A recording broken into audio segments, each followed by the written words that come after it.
Ce sont les secondes rencontres du Lavoir qui s'ouvrent, Michael Houlette. On est chez vous ici, à Gentilly. Bonjour. Bonjour.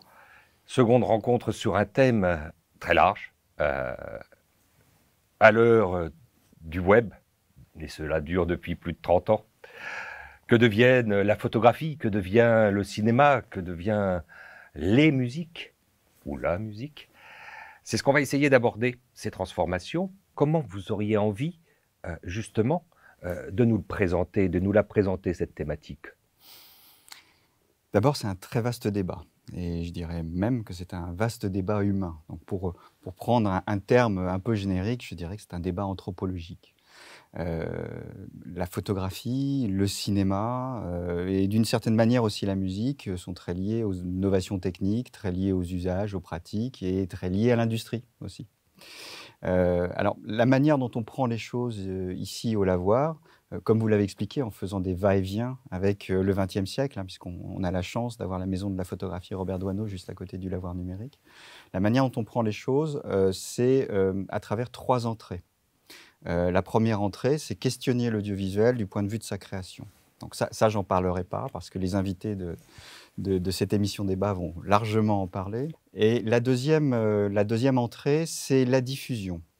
Et c'est là peut-être d'ailleurs que le numérique et le web, sachant que les 2 phénomènes sont concomitants, hein, au tournant des années 90, tout cela bascule un petit peu, passe de de techniques traditionnelles et techniques vraiment novateurs via le numérique. Donc je disais du point de vue de la diffusion, il y a quelque chose qui s'est produit puisque le numérique et le web, ont mis entre les mains de chaque créateur, chaque auteur, hein, soit des artistes reconnus ou des amateurs, ont permis de mettre entre les mains de ces personnes, les moyens de diffusion de leur création. Et la troisième entrée, c'est la réception. C'est-à-dire, tout ce flot d'images, qui est tellement important, qui est tellement omniprésent qu'on n'y pense même plus d'ailleurs. Tout ce flot d'images qui nous arrive, cette consommation peut-être, omniprésente de la musique, eh bien, mérite un certain recul, une certaine position analytique et c'est là qu'on intervient aussi nous en tant qu'entité, d'une collectivité territoriale, donc entité publique.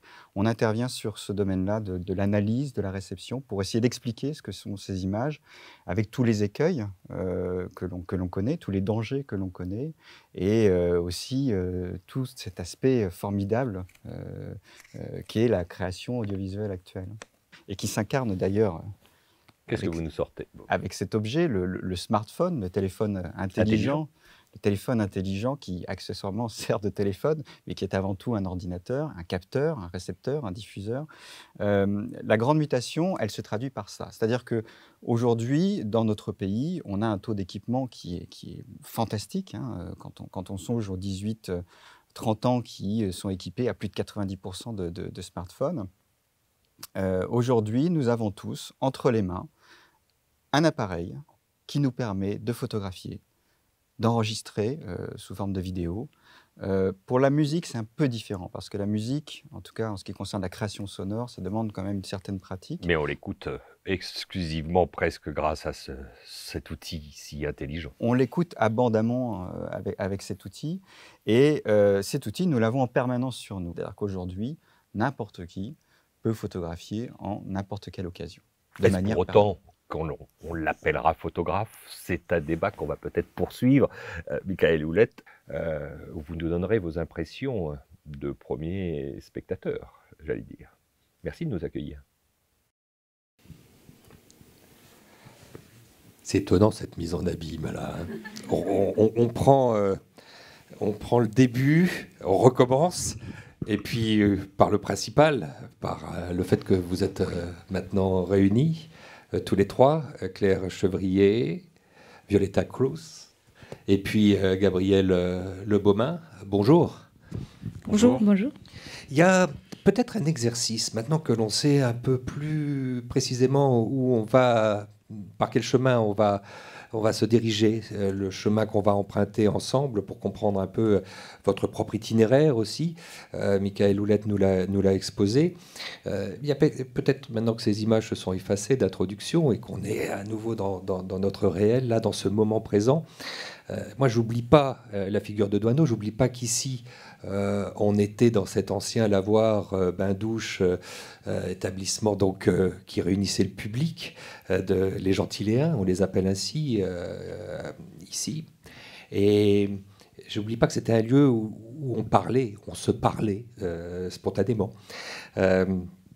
J'ai presque envie d'exercer aussi cette magie-là de la rencontre en vous suggérant, par exemple, Claire Chevrier, de vous présenter comme si vous la rencontriez, puis finalement c'est la première fois, à votre invité, qui est aussi quelqu'un que vous rencontrez, qui est là à mes côtés, à gauche, pour nous dire 2-3 choses que vous avez envie qu'elle sache de vous, par exemple.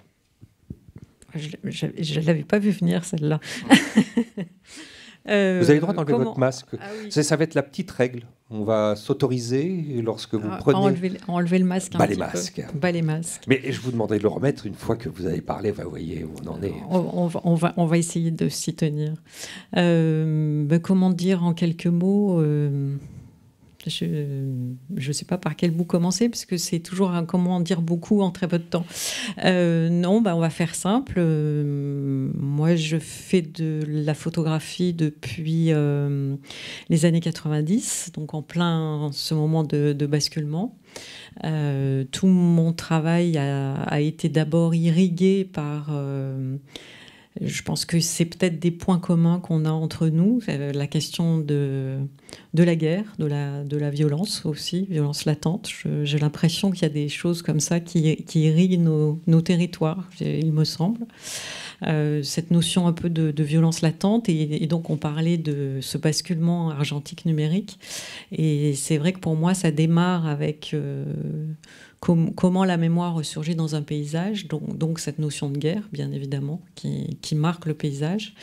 Et puis après, avec le numérique, un basculement qui ouvre le monde et qui permet de bouger, de voyager. Donc, pour aller vite, ça serait ça ma présentation. Mais elle est belle, cette présentation, Violeta Cruz. Si vous deviez vous présenter, peut-être qu'on pourrait d'ailleurs commencer par ce que j'indiquais tout à l'heure, une petite provenance géographique, pas forcément pour tomber dans l'exotisme, rassurez-vous. À votre compagnon de gauche, Gabriel Le Bonin, vous lui direz quoi? Alors, je dirais que je viens de Colombie, que je fais de la musique. Et tout à l'heure, Michael parlait des limites, les musiques. Et dans ma création, je fais aussi, je travaille avec le son. Parfois, on se pose la question de si c'est encore de la musique. Et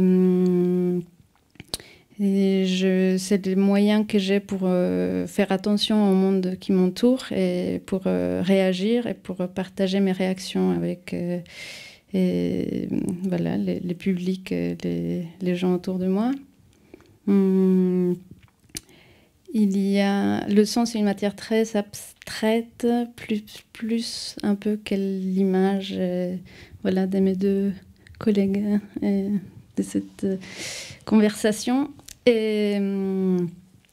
Mais je tiens aussi à parler des choses un peu plus concrètes par ces moyens très abstraits. Et parfois, je ne sais pas, la culture populaire. Et parfois, l'usage de la technologie et comment ça change notre rapport au monde. Mais ce qui est intéressant du son, c'est que ça peut laisser plein de portes ouvertes. Enfin, je m'en doute que les images peuvent le faire aussi. Mais voilà, c'est les questions qui m'émotivent. Gabriel Le Bonin, le son est une matière plus abstraite. À ça, vous avez peut-être beaucoup de choses en tant que cinéaste à nous dire. Comment vous expliqueriez peut-être à Claire Chevrier, qui est en face de vous, le moment où vous avez su que vous alliez être cinéaste? Je ne sais pas si c'est un moment en particulier. Je pense que c'est un chemin qui se dessine petit à petit. C'est plus impressionniste que ça. Il n'y a pas de rupture, il n'y a pas de choix comme ça du jour au lendemain.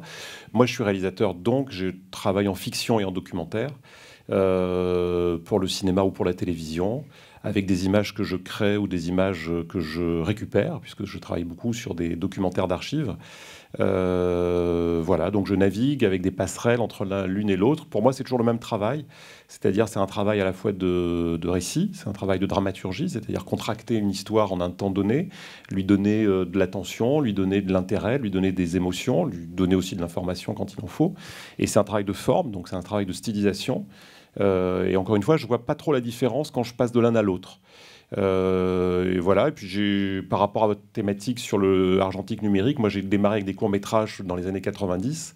Effectivement, j'ai connu le moment où tout se faisait en argentique, à la fois le tournage et le montage. Puis j'ai vu arriver le numérique dans une partie qui était plutôt le montage. Puis ensuite, il a grignoté le tournage en partie. Et puis maintenant, il a pris 100% du terrain. Et donc voilà, c'est intéressant de voir que finalement l'outil évolue, mais la pratique, au fond, ce qu'on nous demande, nous, de faire, en tout cas au cinéma, il n'y a pas de rupture forcément. Il y a un outil qui évolue, mais ce n'est pas un moment de rupture comme a pu l'être, par exemple, l'arrivée du son ou l'arrivée de la couleur, où on pourra s'interroger sur des gens qui n'ont pas pu passer du muet au sonore, par exemple. Je pense que tout le monde a pu passer de l'argentique au numérique. Ça n'a pas été une rupture qui a fait des morts, si je puis dire, symbolique en tout cas. Voilà. Je me souviens d'une conversation qu'Antonioni avait pu avoir interrogée par Wim Wenders sur ce qu'allait devenir le cinéma au début des années 80. Antonioni, que vous aimez tant, lui disait que de toute façon, l'arrivée de la vidéo n'était jamais que quelque chose qu'il allait falloir, dont il allait falloir s'emparer, que c'était même quelque chose qui allait permettre d'affronter, comme on respire l'air mauvais, un autre visage de la façon de faire, ce qui a été jusqu'à présent son travail. Claire Chevrier, vous avez eu, avec le numérique, aussi cette idée-là que c'était jamais qu'un outil supplémentaire, un panel qui s'offrait à vous, et ça a été naturel ? Alors pour moi, effectivement, ce que j'ai expliqué rapidement tout à l'heure, c'est avec l'argentique, je me suis rendu compte que par ma propre histoire, il y avait quelque chose qui était quand même lié à la guerre. Je ne sais pas, chacun a un premier choc, je dirais esthétique. Vous, c'est des photos de votre grand-père dans la Première Guerre mondiale, c'est ça ? Absolument. Voilà, quelque chose qui vous rapproche du travail de Gabriel Le Bonnin. Absolument. Donc moi, j'ai été nourrie, pas par des albums de photos de famille habituels, mais par ma grand-mère qui me montrait les photos que son père avait fait sur les champs de bataille de la guerre de 14. Et c'est mon premier choc visuel. Donc pour moi, tout le rapport à l'argentique avait un peu ce poids et cette odeur du passé. Et c'est pour ça que je dis que quand j'ai commencé le travail sur les mégalopoles dans les années 2000, le fait de passer en numérique a été aussi une façon de tourner la page et de me libérer un peu de tout ça. Donc pour moi, c'est un imageur, c'est un capteur d'images, mais ça m'a plutôt libérée d'un poids familial. Je dirais que ça a été un peu, Après, il y a plein d'autres choses. Hein. Il y a aussi l'aspect, je dirais, pratique, fluide, pouvoir travailler le soir à l'hôtel, avoir des captations d'images qui peuvent s'adapter à des lumières très basses. Enfin voilà, après, il y a plein d'aspects techniques au-delà de ça. Mais sur le plan vraiment du fond, je crois qu'il y a vraiment ce temps de libération par ce nouvel outil. Un nouvel outil, Violeta Cruz, la chose pour vous ne s'est pas présentée de cette manière-là, puisque aujourd'hui vous avez 35 ans et vous êtes né avec. Donc il n'y avait pas d'aternoiement. Oui, en effet. Mais en même temps, dans la pratique de la musique, c'est un peu particulier. Enfin, j'ai l'impression que mes professeurs, ils ne manipulaient pas la bande magnétophonique, ou magnétique, je ne sais pas. C'est joli, magnétophonique, j'achète. C'est-à-dire que peut-être ça faisait plus une différence si on faisait de l'électronique, c'était vraiment très, très, très manuel. Et la composition avait tout un chemin, disons, plus d'écrivain, en fait. Des travaux au crayon, Donc, ce qui permet l'outil numérique, c'est de peut-être rapprocher ces deux pratiques, c'est-à-dire manipuler le son de façon un peu ludique, mais tout en restant très précis, avec l'écriture au crayon. Donc, mais en effet, je suis née et c'était déjà bien parti avec. Je n'ai pas découvert, je n'ai pas eu de basculement dans ma pratique. Claire Chevrier, vous, lors des Beaux-Arts que vous faisiez à la fin des années 80 à Grenoble, on ne vous enseignait rien, évidemment, de tout cela. Mais ça n'existait pas encore au sein des écoles. C'est arrivé après. Donc, effectivement, moi, j'ai appris à développer des photos en noir et blanc, à faire un petit peu de cinéma Super 8 et ce genre de choses. Mais tout ce qui touchait au numérique n'existait pas encore au sein des écoles. Votre école, Gabrielle Le Baumin, fut une école, peut-être que c'est la proximité avec l'Italie, puisque vous êtes né en Corse, à Bastia, fut une école italienne, avec, j'évoquais Antonioni tout à l'heure, je crois que elle était dirigée par quelqu'un qui était en contact avec lui, ou je ne sais pas si vous pouvez nous dire peut-être cet apprentissage-là que vous avez eu.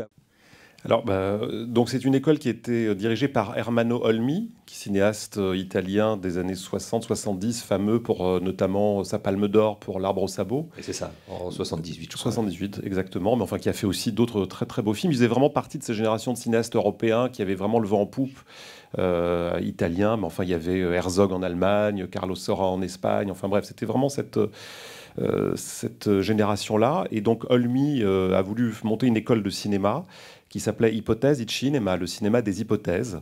Et moi, pour plein de raisons, effectivement, il y avait une proximité géographique, le fait que je parlais italien, que j'aimais bien ce pays, et que surtout les études proposées étaient originales, puisque c'était des études sans diplôme, sans notes, sans sanction universitaire.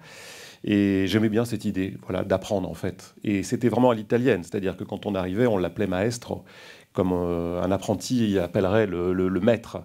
Et on écoutait ses conférences, et en même temps, c'était basé sur la pratique. C'est ça que j'aimais bien. C'était une école qui n'était pas théorique, mais qui était pratique. Et je vais vous dire comment ça se passait. En fait, il n'y avait pas d'examen d'entrée, ni de concours d'entrée. C'est qu'on arrivait, Olmi, qui était auréolé de ses prix, Palme d'Or, Lion d'Or, et ainsi de suite, disait, c'est bien, vous voulez faire du cinéma, c'est bien, jeune homme. Donc, ce que vous allez faire, vous allez prendre une petite caméra, c'est des caméras vidéo, puis vous allez aller là, dans le coin. Tout ça se passait dans un village de Vénétie, et vous allez me ramener un film. Et donc, il disait, mais par contre, je ne veux pas qu'il y ait d'interview. C'est pas un reportage pour la télévision. Je ne veux pas qu'il y ait de commentaires. Je veux un film. Et peu importe le sujet, ça peut être la tournée du facteur, le boulanger qui ouvre sa boutique, etc., etc. Et en fait, il voulait nous apprendre, à travers ce petit exercice, que le métier qu'on voulait faire, c'était un métier du regard. Il voulait nous apprendre que le cinéma, c'était avant tout, c'était pas la noblesse du sujet, en fait. C'était le regard porté sur un sujet, peu importe ce sujet. Et dans ce sens, il était l'héritier de ce qu'on appelle le néoréalisme. C'est-à-dire tout ce cinéma d'après-guerre en Italie, où il n'y a plus de studios, il n'y a plus d'économie, etc. Mais il y a le cinéma qui renaît à travers des petits sujets, à travers des films assez simples dans leur dispositif, très loin des studios, des mises en scène chères et ainsi de suite. Et c'est ça qu'il voulait nous apprendre. Voilà, vous voulez être cinéaste, donc ayez d'abord un regard sur un sujet. Les archives, on aime ça aussi au lavoir numérique. Nous avons, comme vous le savez peut-être, un partenariat avec l'INA qui nous permet de plonger dedans avec délectation. Et on vous propose un premier saut dans le temps avec quelqu'un que vous connaissez peut-être, Violeta Cruz, très bien et bien mieux que nous tous ici, puisque c'est un entretien avec Yannick Xenakis, qui est en 1981 interrogé sur une émission de TF1 qui faisait des émissions ardues. Même, je pense, Arte aurait du mal aujourd'hui à programmer des telles plongées savantes. C'est en 1981, je l'ai dit, le 4 octobre, en sa compagnie. Il nous présente ce que vous avez appris et appris à connaître, vous allez nous dire pourquoi, une machine incroyable, est une palette graphique musicale, et qu'on écoute maintenant. Ça nous permet de plonger dans le début de ce que la technique peut avoir à transformer avec les arts que vous pratiquez tous finalement.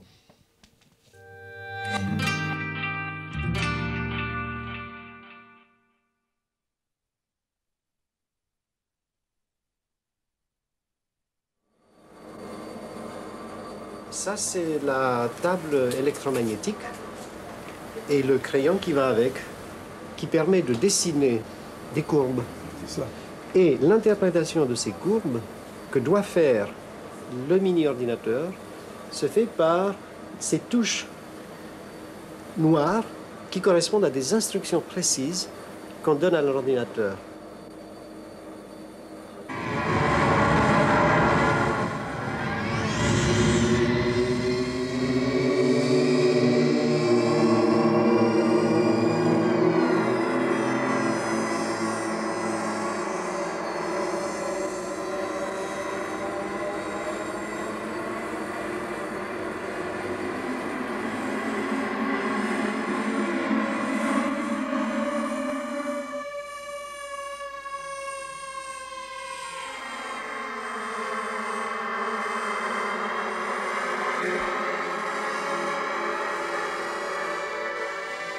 Yanis, ça c'est vraiment un événement dans l'histoire de la musique, parce que tout de même, autrefois, moi je me souviens de toi avec des valises de filles dans ce genre-là. Oui, non mais tout ça, magnifique, ça c'est très beau, Oui. mais tout ça a été remplacé, remplacé par ce système-là. Maintenant c'est la main, c'est l'improvisation. On- Pas on l'improvisation, fait- mais- Non, on compose en réfléchissant et en improvisant aussi, mais en réfléchissant et ça reste à la main. C'est-à-dire que l'ordinateur est soumis, est l'esclave de l'homme, de la main de l'homme.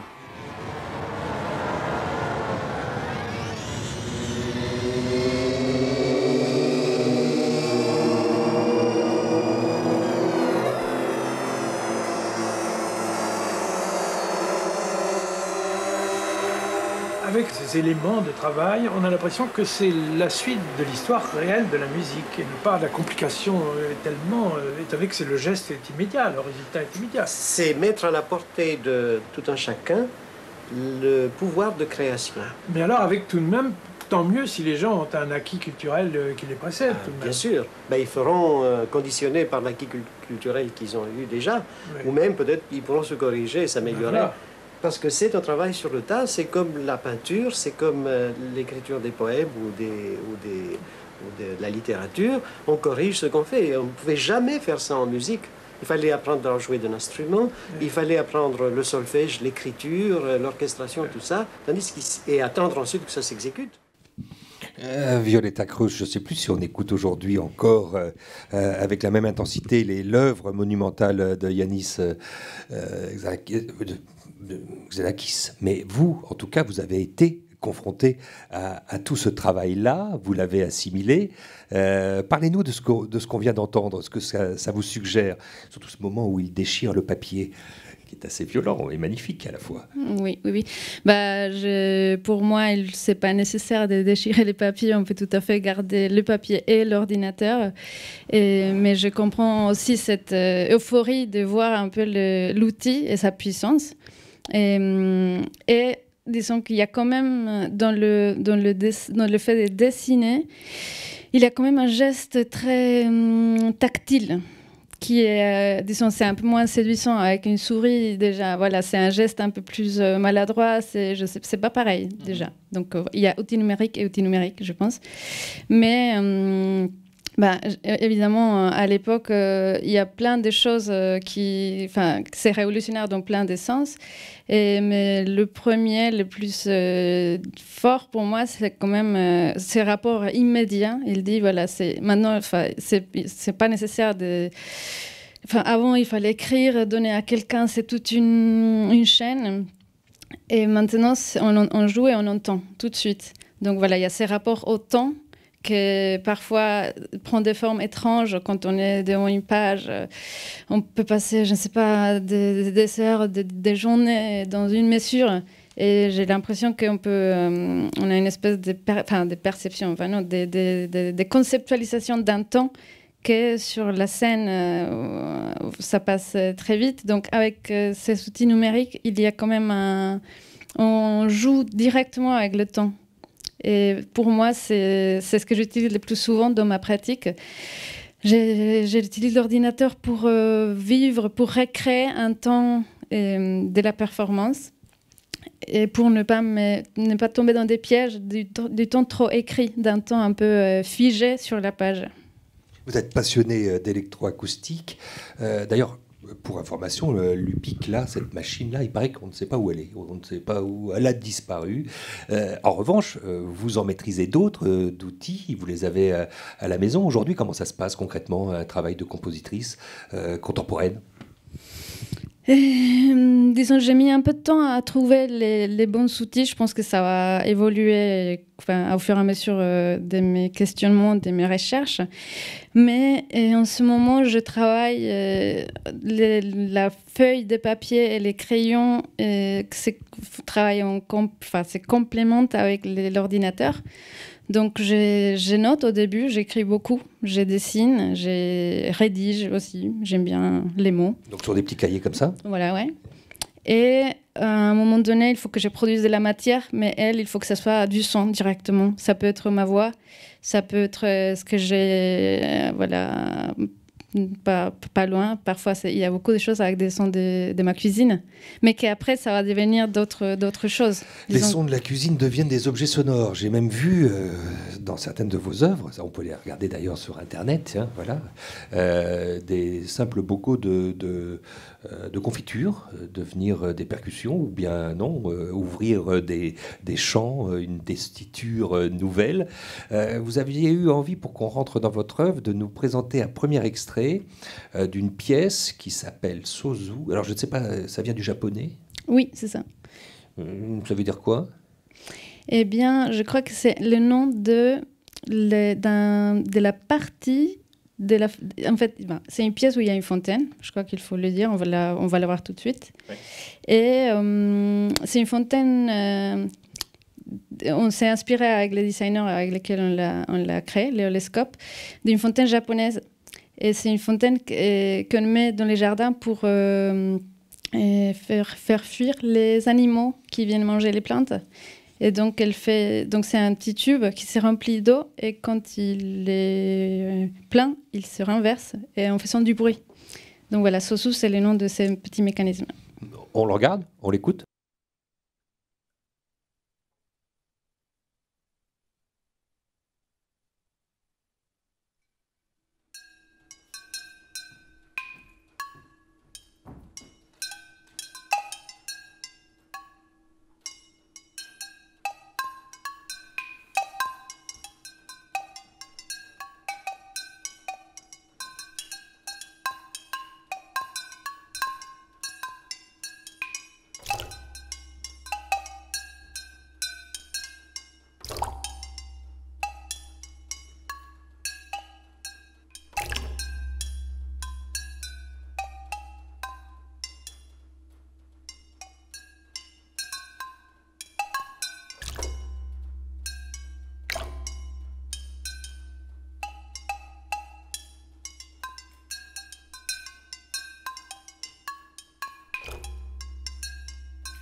Ah ben voilà, on l'a vu, le pot bonne maman.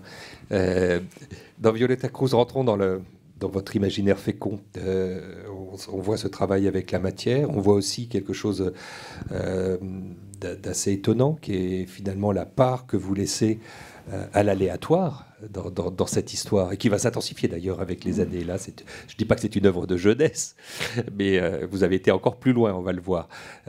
Parlez-nous de ce travail-là. Oui, alors c'est drôle parce que cette pièce, je l'ai écrite, c'était ma première pièce avec l'électronique en temps réel. Et donc, on voyait voilà, les différentes choses qu'on pouvait faire en temps différé, c'est-à-dire on enregistre des sons, on fait une bande, voilà, un support fixe. Un séquençage classique. Oui, et on le fait jouer, par exemple, en même temps avec un instrumentiste, ou alors on peut traiter le son de façon numérique pendant que l'instrumentiste joue. Mais parfois on dit, mais enfin, dans certains cas, les résultats, il est à peine perceptible, la différence entre l'un et l'autre. Parce que peut-être que l'instrumentiste, il a un métronome qui le fait être complètement synchrone avec le support fixe. Et moi, je me disais, mais tout ça pour ça. Donc c'est un peu... Enfin, on joue, alors c'est juste pour, je sais pas, pour quel est l'essence de faire quelque chose d'aussi puissante et aussi d'aussi risqué si ça va pas, voilà, si ça va pas tout changer. Donc après, évidemment, si on décide de traiter le son en temps réel, on donne plus de liberté à l'instrumentiste. Et donc je me suis dit, en fait, c'est ça ce qu'il faut faire pour que ça ait un sens. Et donc j'ai choisi de travailler avec de l'eau, c'était une façon d'amener quelque chose de vivant, de faussement vivant. Disons qu'il y a la gravité qui va tirer cette eau, va la faire tomber. Mais avec toujours une variation, une variabilité. Donc je me suis dit, là, je ne sais pas trop ce qui va se passer. Et ça justifie une machine qui a derrière pour vraiment faire un traitement en temps réel. Donc c'était ce temps réel qui me perturbait conceptuellement. Et j'ai voulu faire un espèce de contrepoids à cette machine, parce que voilà, le temps réel, c'est compliqué. Ce sont des calculs, c'est beaucoup de calculs voilà, pendant que la chose est en train de se passer. Et moi, je voulais faire un contrepoids de ça avec de la matière. Et donc, c'était de se dire, moi, ma façon de m'approprier cet outil tellement puissant, c'est de permettre d'écouter différemment le monde matériel. Donc, moi, c'est très personnel. Ça ne veut pas dire que je suis contre le numérique. Bien au contraire, c'est ma façon de profiter de ça. Et, parce que moi, parfois, ça m'angoissait de sentir qu'avec les virtuels, on peut un peu se perdre des notions tangibles, palpables du monde. Donc moi, c'était un peu ma façon de dire, en fait, non, c'est pas, ça va, on va pas se perdre. On va les amener sur scène et on va continuer à s'émerveiller des gouttes d'eau qui tombent. Et de faire que les gens qui vont vous voir, puisque ces spectacles-là sont évidemment présentés à un public, ce bon vieux temps où le public était là, est hypnotique totalement. On voit, tout à l'heure j'évoquais que vous alliez donner encore plus cette part belle à l'aléatoire, avec une seconde pièce, jusqu'où vous allez pouvoir aller. On a tous en mémoire peut-être ces vendeurs à la sauvette, ou sur les plages ou ailleurs, non, plutôt dans le métro, qui vous balancent des petits pantins désarticulés en plastique, ces petits bonhommes qui, quand on les lance, dégoulinent sur le mur. Et vous avez appelé cette œuvre, parce que ça va être ça, votre objet sonore, étonnamment, vous avez appelé cette œuvre le jeu de Dieu, God Game, et c'est sous-titré en espagnol, El Suicidio de... Non, le nouveau mythe des Lemmings. Ça, oui. En espagnol, ça donne quoi? El nuevo mito de los Lemmings. Un mot sur les Lemmings? Alors, les Lemmings, il y a c'est le nom de deux choses. D'abord, ce sont des rongeurs qui se jettent sur des falaises. Là-haut, au pôle Nord, dans l'Antarctique. C'est ça, oui. Et en fait, il y a un documentaire de Disney qui dit qu'ils se suicident volontairement. C'est un premier fake absolument hallucinant qu'a produit Disney en 1958. C'est ça. Voilà, c'est tout à fait dramatique, tragique. La nature, elle est cruelle. Et donc, c'est un mythe. Ils le font parce qu'il y a un déréglage démographique et ils n'arrivent pas à arrêter les courses. Et du coup, ils tombent. C'est pas un suicide collectif. C'est juste un mythe urbain. Voilà. Oui. Donc voilà, le mien, c'est le nuevo mythe de los Lemmings. Et God Game, c'est aussi c'est le nom d'un... Ah oui, donc, Lemmings, c'est aussi un jeu d'ordinateur un peu ringard maintenant, et dans lequel les joueurs, il n'est pas incarné par un personnage, mais il contrôle un petit monde. Et c'est un jeu de type God Game, c'est-à-dire que le joueur est un god, est un dieu, qui doit conduire une petite communauté, la sauver. Et du coup, dans ma pièce, cette espèce de suicide des Lemmings devient un acte créatif, créateur. Donc, ces petites chutes qui ont quand même quelque chose de tragique. Elles sont drôles, mais il y a une petite crotte qui reste. Et ben, ça va créer des sons. Et bien alors, on plonge avec vous dans cette aventure.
C'est assez vertigineux, mais peut-être pouvez-vous nous raconter le contexte de cette création-là.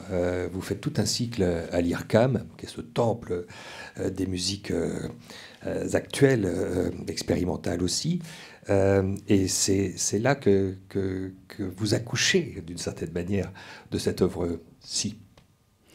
Oui, alors justement, oui, c'est à l'IRCAM, j'ai fait une formation qui est donc des outils numériques au service de la création musicale. Et donc, bon, c'était une formation très dense. Je prenais beaucoup de notes parce que je savais que j'allais pas arriver à assimiler tout. Donc voilà, je faisais mes archives pour les revoir après. Après, j'ai fait une nouvelle version de la pièce. Celle qu'on a vue, c'était voilà, j'ai ajusté des choses dans la partition. Donc c'est la version de 2018. Mais la formation, je l'ai faite en 2014. C'est ça. Et ben, c'était drôle. J'aimais beaucoup le contraste. C'est moi qui ai construit les cadres des bonhommes. Et en fait, le mécanisme, il est vraiment très, très rustique. Ben, si je l'ai fait, c'est parce que c'est vraiment très simple. Et c'est des simples poulies qu'on tire pour libérer les bonhommes. Et donc, enfin, il y a une espèce d'immense abîme entre la rusticité de ces machines et aussi le côté cheap des bonhommes et un espèce d'algorithme qui est derrière, qui choisit quel son doit jouer chaque bonhomme. Parce que du coup, voilà, on est vraiment dans un temps très aléatoire, beaucoup plus que dans La Fontaine. Pour La Fontaine, il y a des variations, mais il y a une régularité qui conduit qui conduit le temps de façon plus stable que là. Alors que là, ce bonhomme qui dégouline, on ne sait pas tout à fait quand il s'articule ou se désarticule. Enfin... C'est ça. Donc, et en fait, il y a une espèce de ligne de temps qui continue à dérouler derrière les bonhommes. Donc, c'est juste comme s'ils venaient appuyer des touches, mais c'est le temps qui défile malgré eux, qui leur dit quels les bons sons qu'ils doivent jouer. Donc, voilà, pour ça, il faut programmer, il faut dire quelles sont les notes potentielles. Il y a un peu de programmation derrière. Et les bonhommes, eux, ils sont très, très bruts, très simples, très basiques.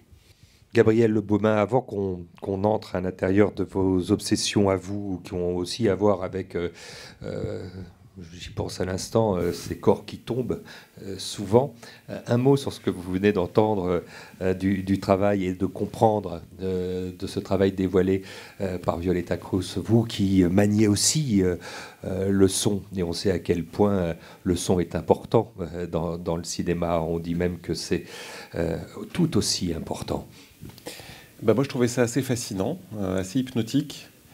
Effectivement, il y a la chute physique et en même temps les notes de musique qui s'élèvent. Donc il y a une espèce de dynamique entre le poids matériel de ces gouttes ou de ces corps qui tombent et puis la note qui jaillit et qui, elle, s'élève à un endroit un peu plus mystérieux. Donc je trouvais ça intéressant.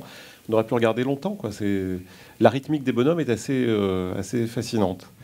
Et je me demandais comment c'était fait, en fait, parce que vous avez donné un début d'explication, parce que je me disais, il y a une ombre, le musicien en ombre, donc la lumière vient de derrière, mais en même temps non, puisque les bonhommes sont éclairés de côté. Enfin bref, je m'interrogeais sur comment c'était possible d'avoir dans un même plan ces deux plans. Voilà, et ça c'est le mystère de cette prise de vue. Deuxième temps, deuxième rencontre, action, le temps du cinéma.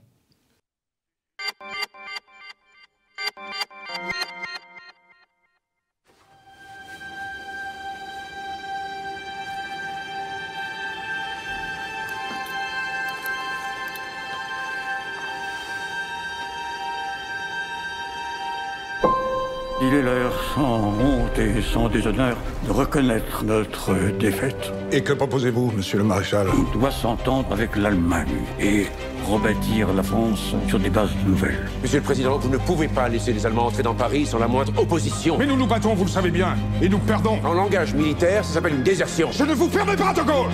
Quoi que nous fassions, cette guerre sera mondiale. Décidons de continuer le combat ailleurs.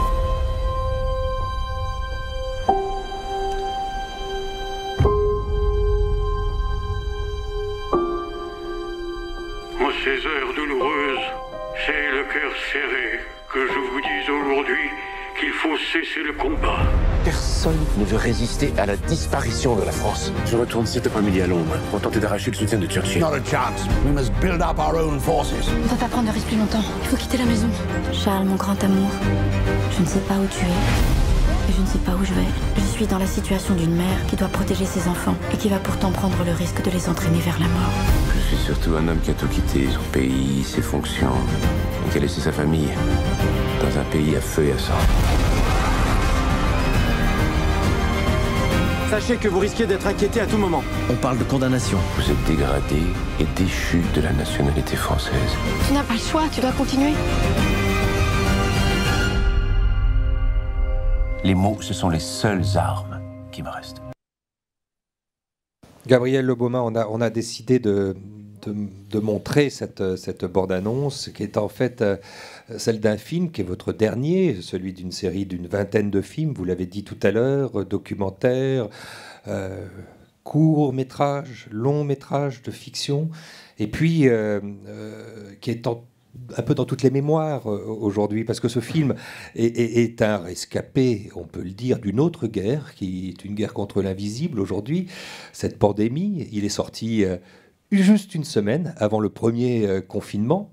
Vous n'ignorez peut-être pas aujourd'hui que les historiens commencent à appeler la période que l'on vit le grand confinement. Vous, la Grande Guerre, vous la connaissez. Il y a eu la Grande Dépression aussi. Ce film, vous avait des bonnes raisons de vous faire des cauchemars, finalement. Ça aurait pu être la Bérésina. Oui, c'est vrai, c'est totalement inattendu, évidemment, comme toutes les entreprises humaines à ce moment-là ont toutes été perturbées. Hein. Mais c'est vrai que la seule sanction qu'on imagine pour un film, c'est la sanction du public. Or, nous étions dans une période très ascensionnelle, puisque le film a rencontré son public et les prévisions étaient très bonnes, et puis voilà, le rideau est tombé. Donc c'est un moment, à titre personnel, très déstabilisant, parce que toucher à ce qu'on peut appeler le succès, c'est rare, et ne pas le vivre parce que l'invisible l'empêche, c'est difficile à intégrer comme quelque chose qui a un sens. Voilà. Mais c'est pas, ce n'est que mon... Voilà.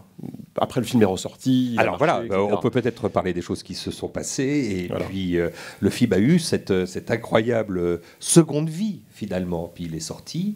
Il aurait pu sortir. Votre distributeur aurait pu décider qu'il sorte en VOD. Non, il a eu cette seconde chance. Moi, je me suis raconté qu'en fait, De Gaulle aimait beaucoup les crises, hein, puisqu'il est né d'une crise en 40, il est revenu avec une crise qui est la guerre d'Algérie, et je me suis dit que son personnage de fiction, son double de fiction, ne pouvait pas sortir dans une période normale. Il fallait qu'il ait un truc très fort en face. Et voilà, c'est comme ça que j'ai donné du sens à cet événement. Ensuite, oui, j'ai eu un distributeur... parce qu'il avait, je dirais, une solidité financière qui a pu préserver le film en attendant, et sans savoir quand, que les salles rouvrent. Il y a d'autres distributeurs qui sont des indépendants. Nous, on était avec un groupe, qui est le groupe M6, et donc on était protégés par cette puissance-là, si je puis dire. D'autres indépendants n'avaient pas cette chance-là, et donc ont dû passer sur des plateformes, tout simplement pour sauver les meubles, pour pas faire faillite. Donc ils ont vendu leurs films pour qu'ils soient consommés autrement, ou en tout cas vus autrement. Et nous, on a eu une proposition sur De Gaulle, c'est-à-dire qu'on a eu une proposition de plateforme qui a voulu acheter à la production le prix, le film à son prix coûtant, si je puis dire, c'est-à-dire qu'en fait son prix de fabrication, puisque la production savait que si ça ne marchait pas, ils allaient y laisser beaucoup d'argent. Et il y a eu un vrai débat, c'est-à-dire qu'est-ce qu'on fait ? Est-ce qu'on sauve les meubles ou est-ce qu'on attend encore ? Et encore une fois, je rends plutôt grâce à mon distributeur qui a dit non, vous savez, les crises, ça se termine toujours, et que malgré tout, le cinéma, c'est une chaîne de compétences, et qu'une fois qu'on a fait des films, il y a des gens qui s'appellent des exploitants. Si on laisse tomber les exploitants, c'est tout le cinéma qui va s'écrouler. C'est-à-dire que si les gens qui ont les salles n'ont plus de films à passer, ça va être terrible. Donc gardons le film sur les étagères, et le jour où les cinémas rouvrent, reproposons aux exploitants qui le proposera au public. Voilà comment le film a été un peu sauvé.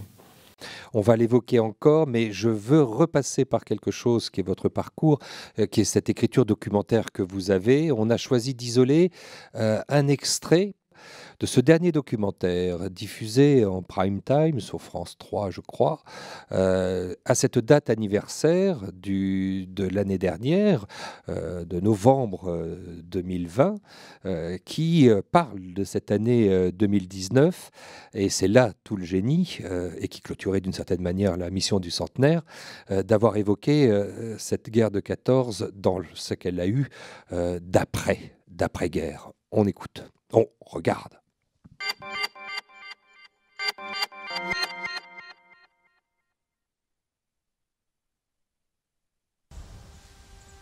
Et puis, il y a ces cas qu'on ne comprend pas bien. La psychiatrie en est à ses débuts.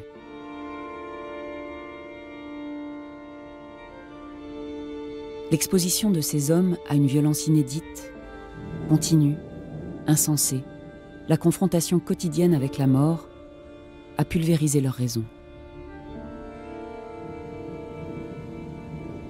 La guerre, ils l'ont rencontrée frontalement, comme dans un face-à-face, sans phare, sans le masque des discours officiels, telle qu'elle est.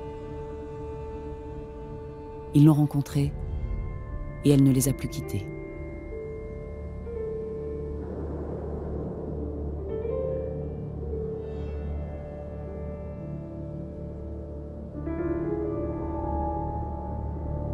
À la guerre, les valeurs se sont inversées. Le principe biblique « tu ne tueras point » a été balayé dès le premier jour. À la guerre, plus on tue, plus on reçoit de médailles.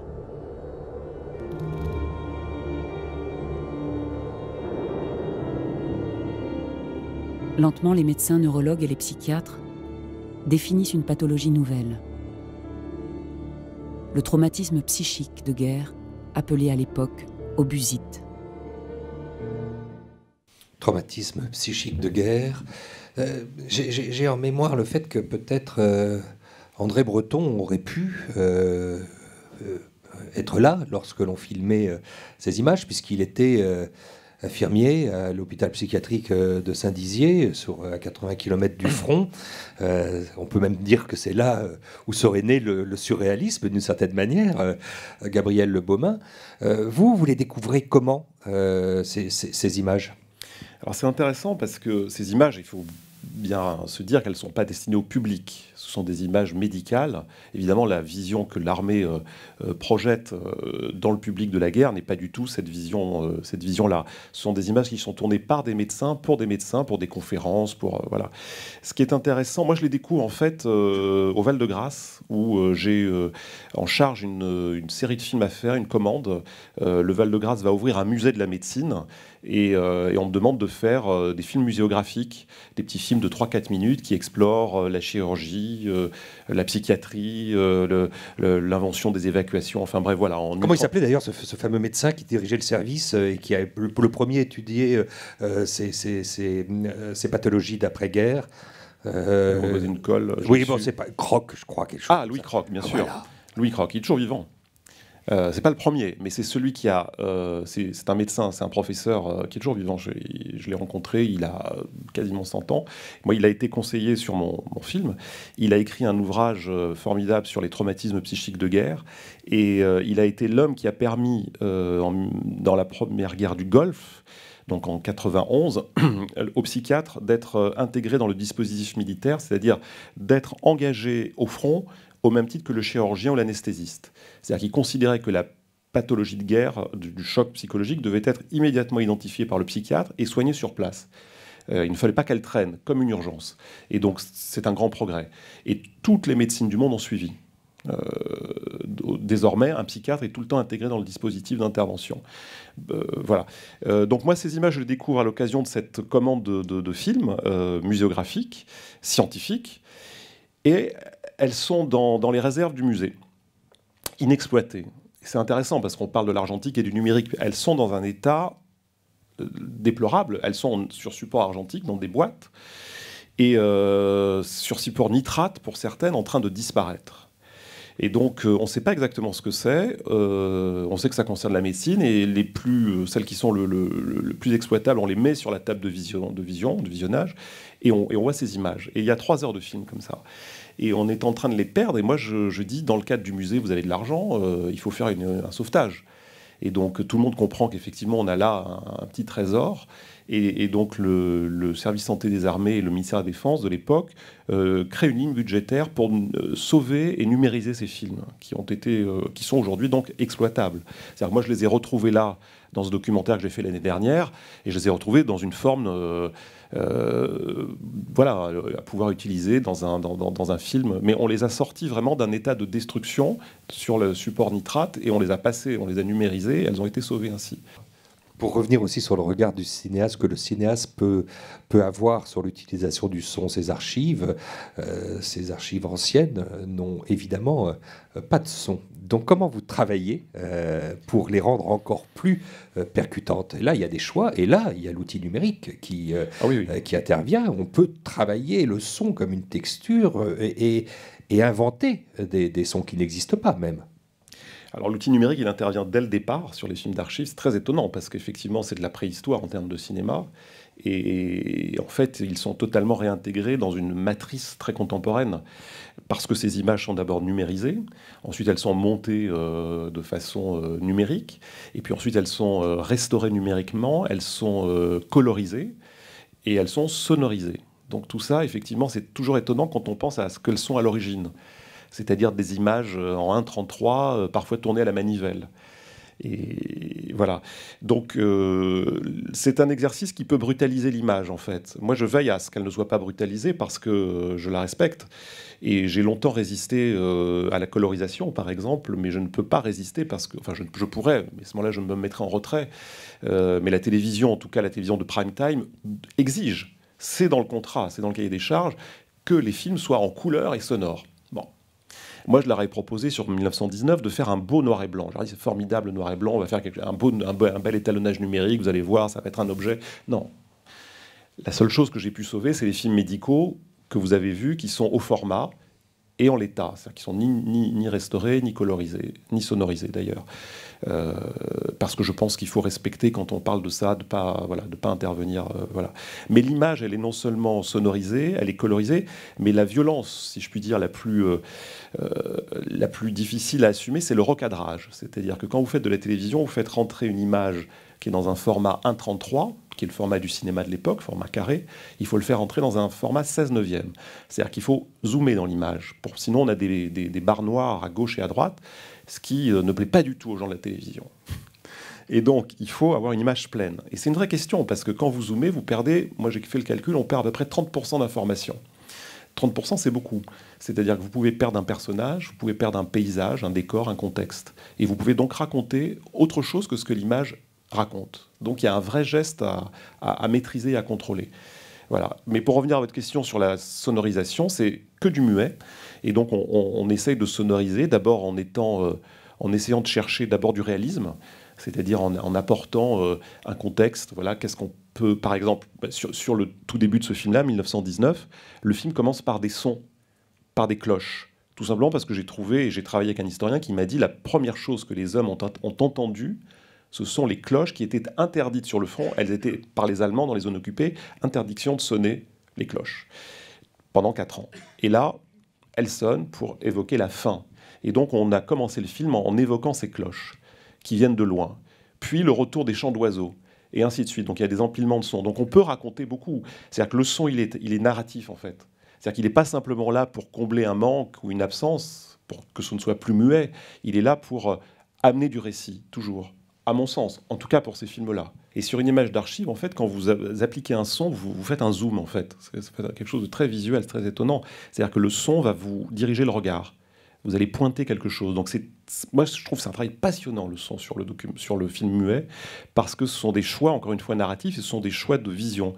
On parlait tout à l'heure de Olmy qui apprenait le travail de cinéaste en disant tu dois apprendre ton regard, ton apprentissage, c'est l'apprentissage du regard.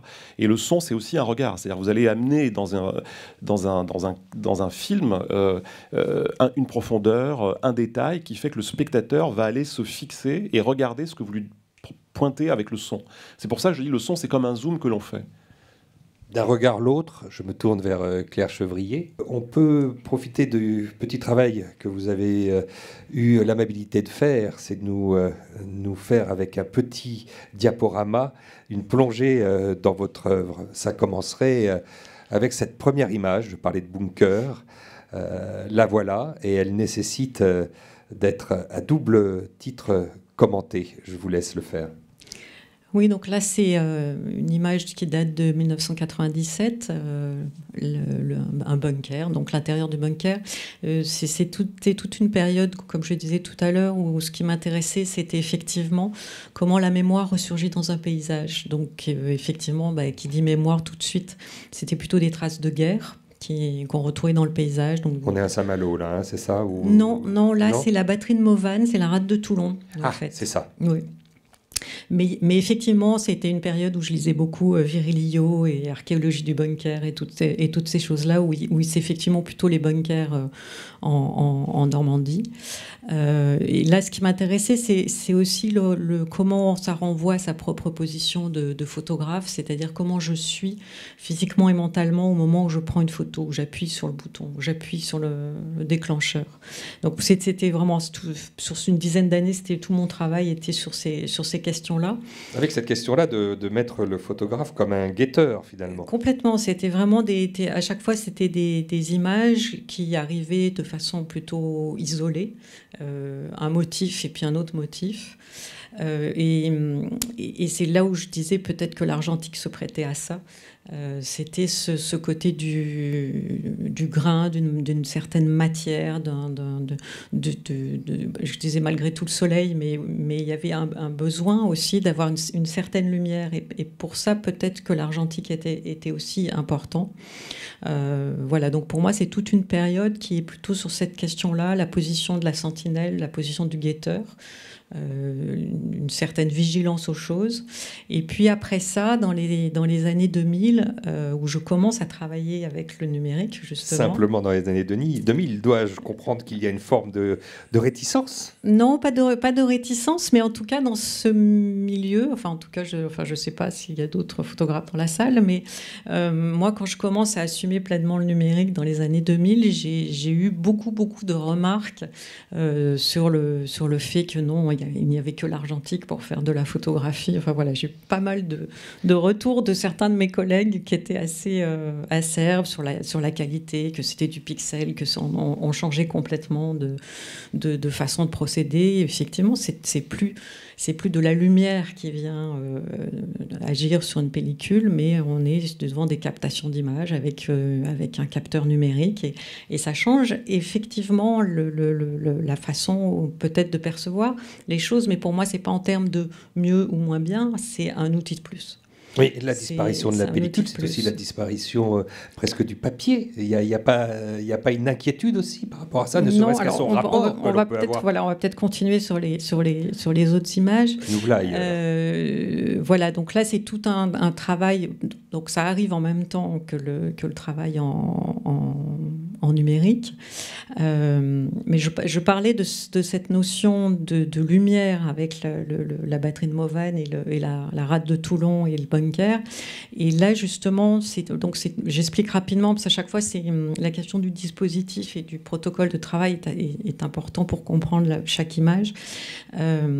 Donc, c'est sur 2000-2005, je pars dans des grandes mégalopoles d'à peu près 20 millions d'habitants. Et c'est pour moi, la façon de procéder dans chaque ville, c'était de partir de ce que j'appelle les paysages villes, donc la limite de la nature avec le début des constructions, un peu tous les no man's land. Et puis typologie par typologie, strate par strate, je rentre dans la ville. Donc je pars d'images avec des formats plutôt assez grands, format paysage, et après ça, les formats, ce qu'on ne voit pas là, mais les formats se réduisent et on rentre de plus en plus dans la ville. Des villes qui ne sont pas identifiées d'ailleurs, ça c'est une de vos caractéristiques.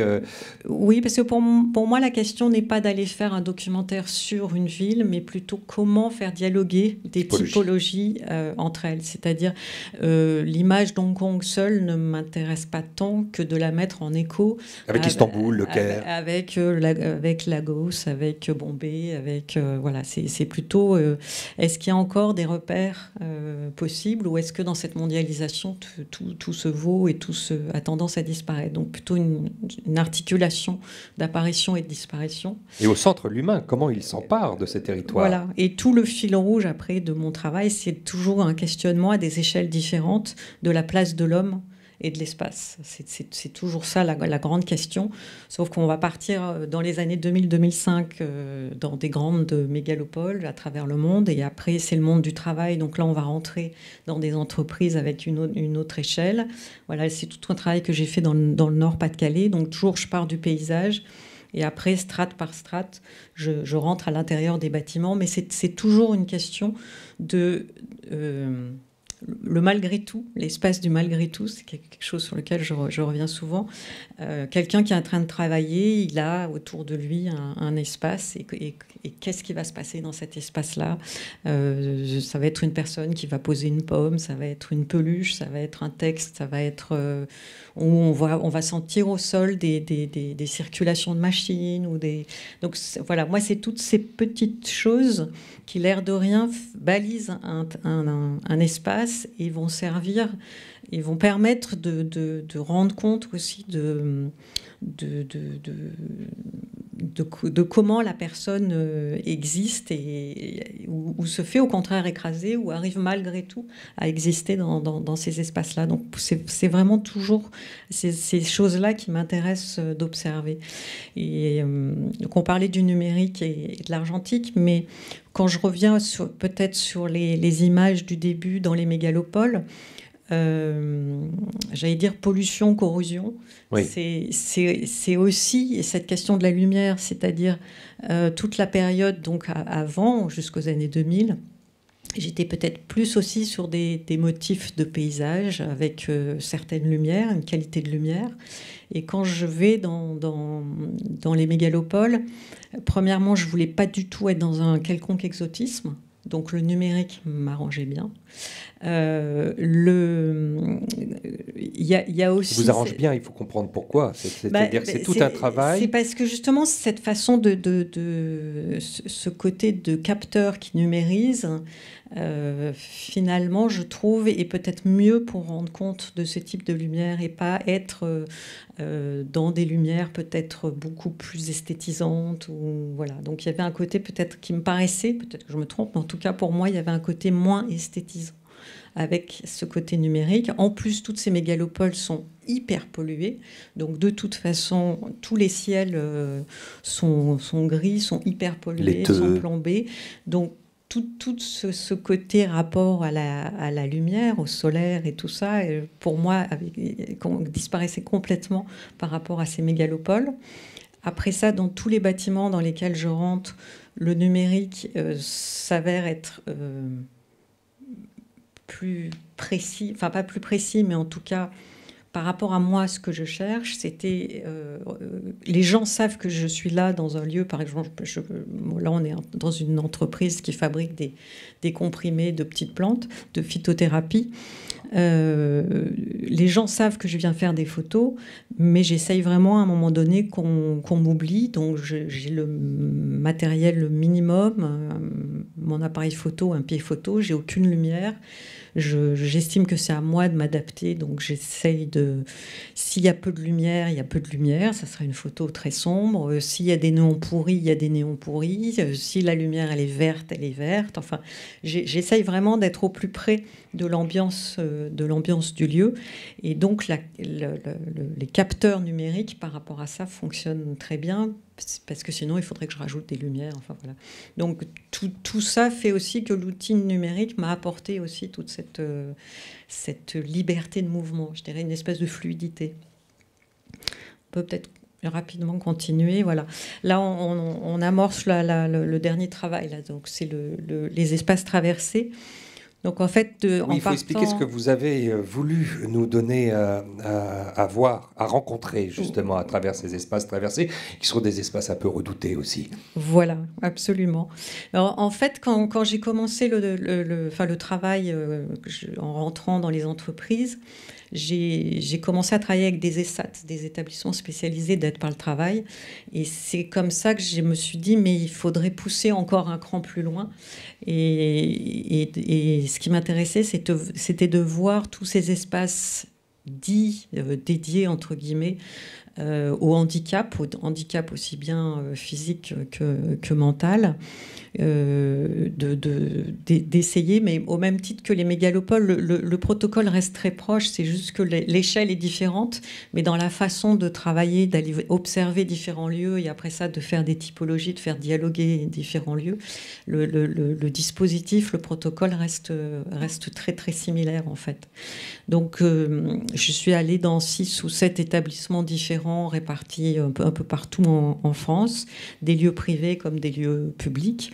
Et là, de la même manière, je commence par le paysage et puis strate par strate, je me rapproche des gens et je vais les groupes, les espaces vides, les espaces de circulation, les intérieurs, les extérieurs. Mais toujours, finalement, en creux, c'est d'essayer de faire sentir l'espace et l'homme. En fait, avec la photographie, on parle souvent, enfin pas toujours, mais souvent de temporalité. Et moi, c'est plutôt l'espace qui m'intéresse, en fait. Oui, alors vous n'avez pas peur non plus de décevoir. J'ai en tête une anecdote que vous racontez parfois sur la perception que les gens peuvent avoir de ce travail sans phare. Et c'était dans une petite ville de province, à Thiers, avec un maire qui venait assister à l'inauguration d'une exposition, pourtant commandée localement. Racontez-nous alors. Oui, alors c'était aussi dans les années 97, c'était une commande que j'avais eue du musée de la coutellerie sur la vallée d'Héroué qui allait être complètement transformée et équipée touristiquement. Ils voulaient garder des traces de ce lieu avant transformation. Et le jour du vernissage, effectivement, le maire chose qu'il n'avait jamais faite, a refusé de faire un discours. Et avec la commissaire d'exposition, sur le coup, on était un peu étonnés.